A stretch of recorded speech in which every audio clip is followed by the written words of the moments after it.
What if grief was so overwhelming that you had to physically cut away a part of yourself to express it? What if the death of someone you loved meant you would permanently lose a finger, a visible reminder of that loss carved into your own body for the rest of your life? This isn't a horror story. This is real life for the Dani tribe of Papua, Indonesia. And this is ikipalin, the finger-cutting tradition, one of the most shocking mourning rituals still practiced in remote corners of our world today.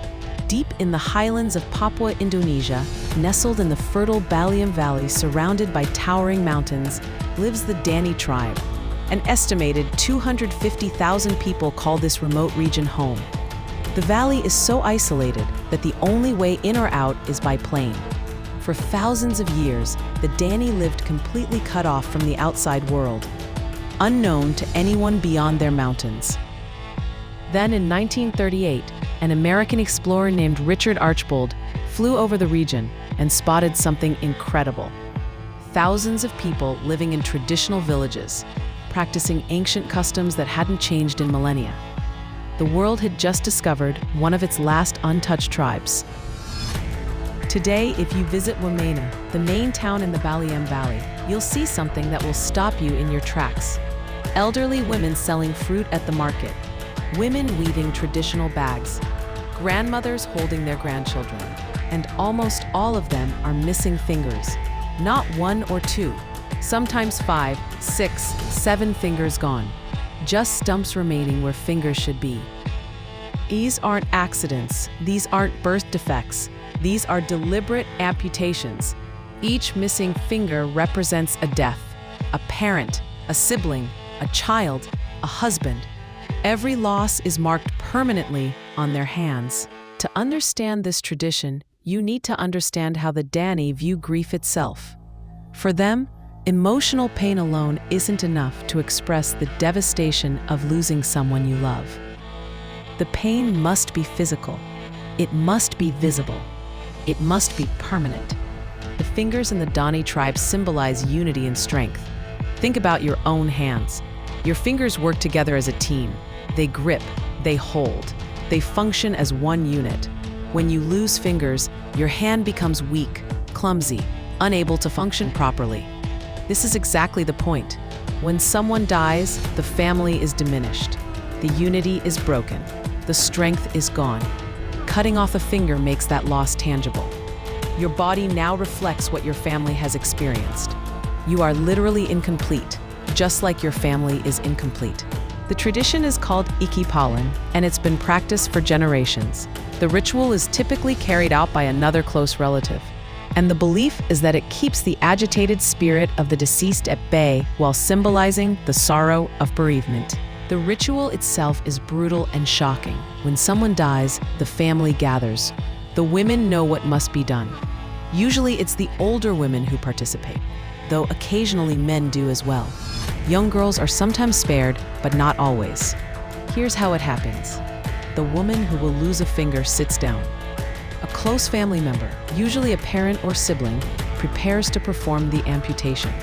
But first, they tie a rope or string tightly around the upper part of the finger, just below the joint that will be cut.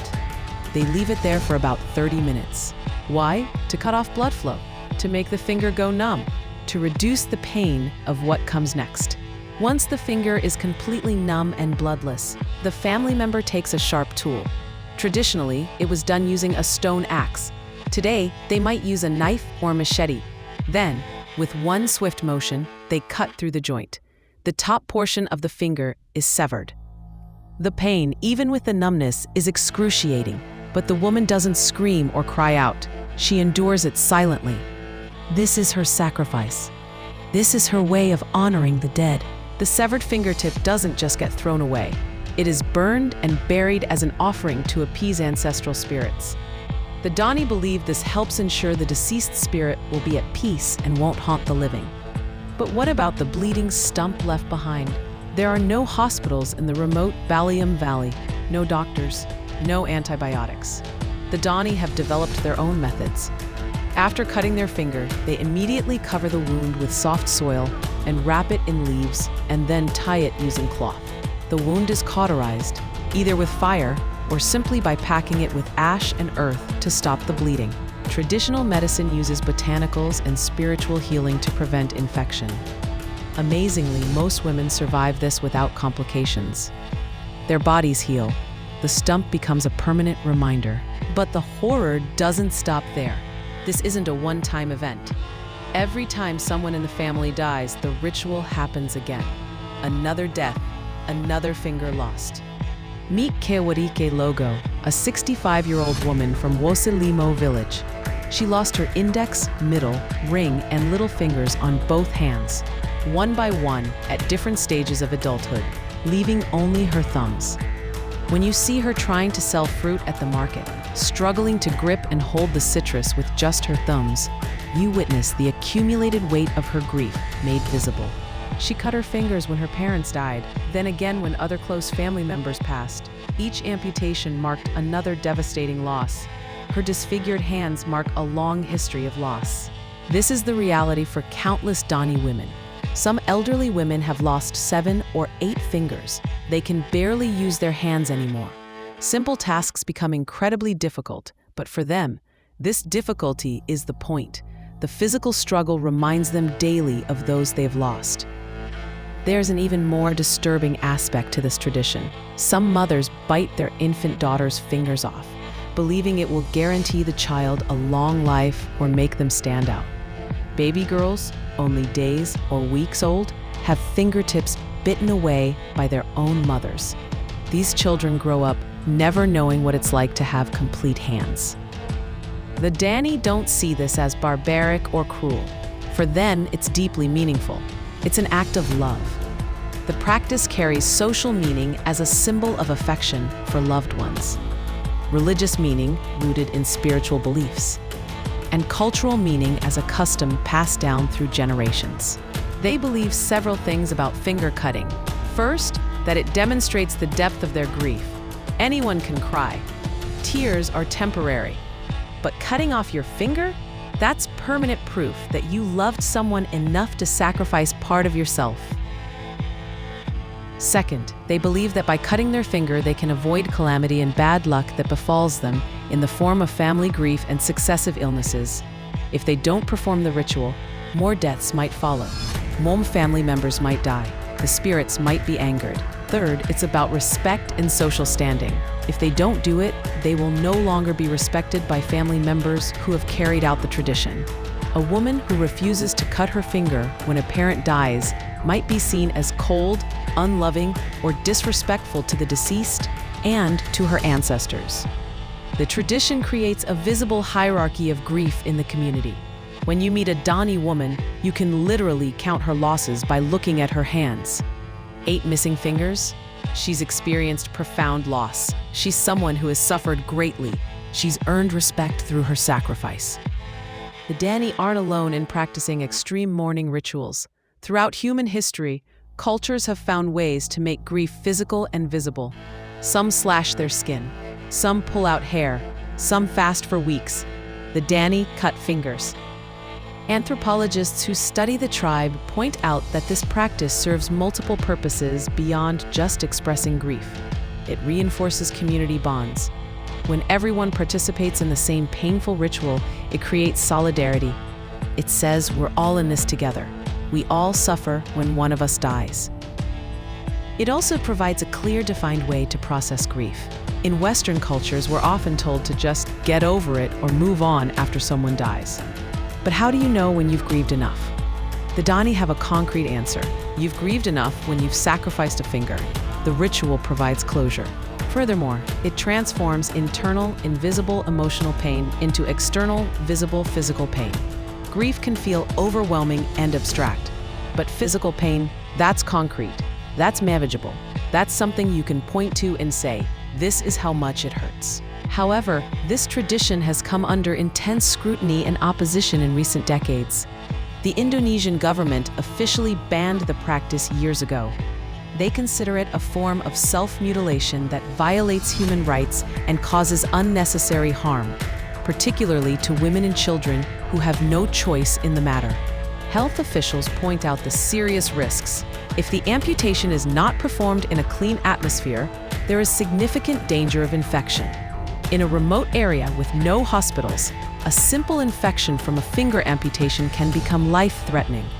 Women have died from sepsis after performing ikipalin. The functional impairment is also severe. Losing multiple fingers makes it extremely difficult to perform daily tasks. Cooking, farming, weaving, carrying water all become harder. These women are permanently disabled by a practice they felt obligated to participate in. Christian missionaries who have worked among the Dani strongly condemn the tradition. They argue it's pagan, primitive, and contrary to Christian teachings about the body being a temple. Many Dani who have converted to Christianity have abandoned finger cutting in favor of less extreme mourning practices. Women's rights advocates point out that this is primarily inflicted on women, not men. It's women's bodies that bear the permanent marks of family grief. It's women who are expected to sacrifice their fingers. This raises questions about gender inequality within Dani culture. Today, the tradition is fading. The Indonesian government's ban, increased contact with the outside world, the spread of Christianity, and the rise of modern medical awareness have all contributed to its decline. Many Dani have shifted to less extreme mourning rituals, such as wearing ceremonial adornments or participating in dances. Walk through Wamena today and you'll notice something striking. The elderly women have mutilated hands with multiple missing fingers. Women in their 40s and 50s have 1 or 2 fingers missing. But young women, their hands are intact.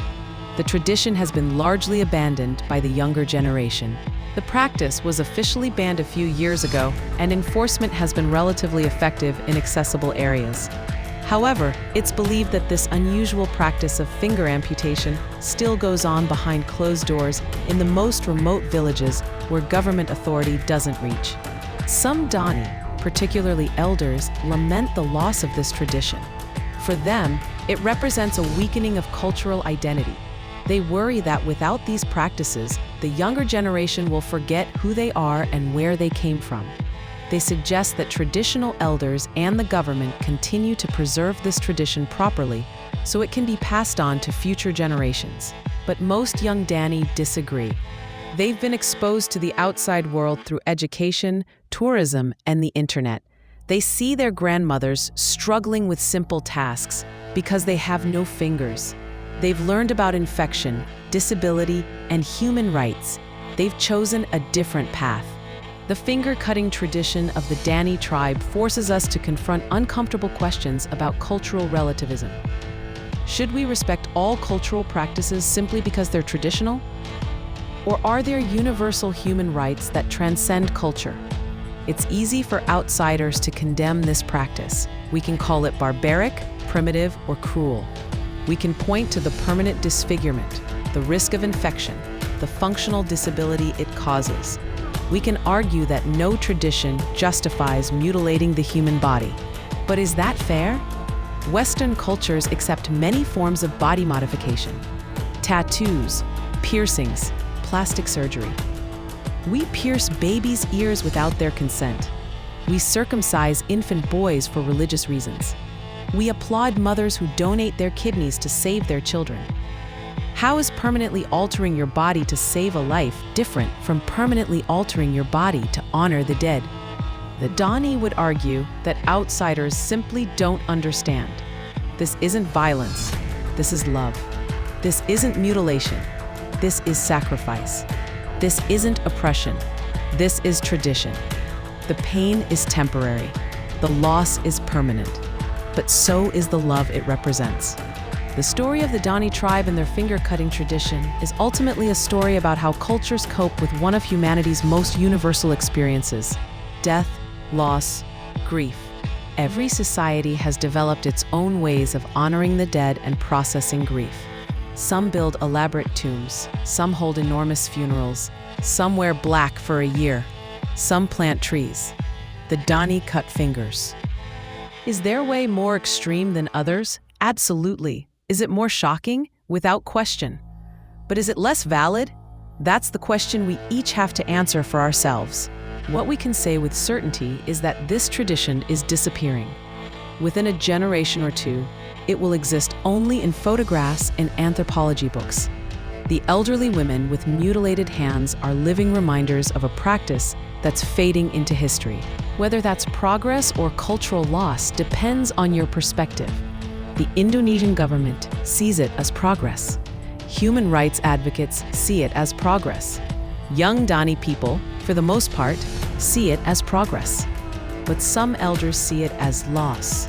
The loss of identity, the loss of tradition, the loss of a practice that, for all its pain, connected them to their ancestors and gave profound meaning to their grief. The Dani tribe's finger-cutting tradition reminds us that culture is powerful, that grief is universal, and that humans will go to extraordinary lengths to honor those they love.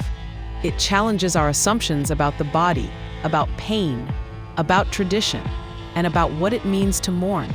Whether you find this practice deeply moving or deeply disturbing, one thing is undeniable.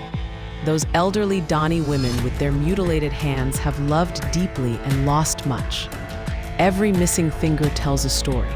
Every stump represents a life that mattered. And in the end, isn't that what all mourning rituals are about? Making sure that those who have died are remembered, honored, and never forgotten. What do you think about the Dani tribe's finger-cutting tradition? Is this a meaningful cultural practice that should be preserved, or a harmful tradition that should end? Share your thoughts in the comments below. And if you want to explore more extreme cultural traditions from around the world, don't forget to like and subscribe.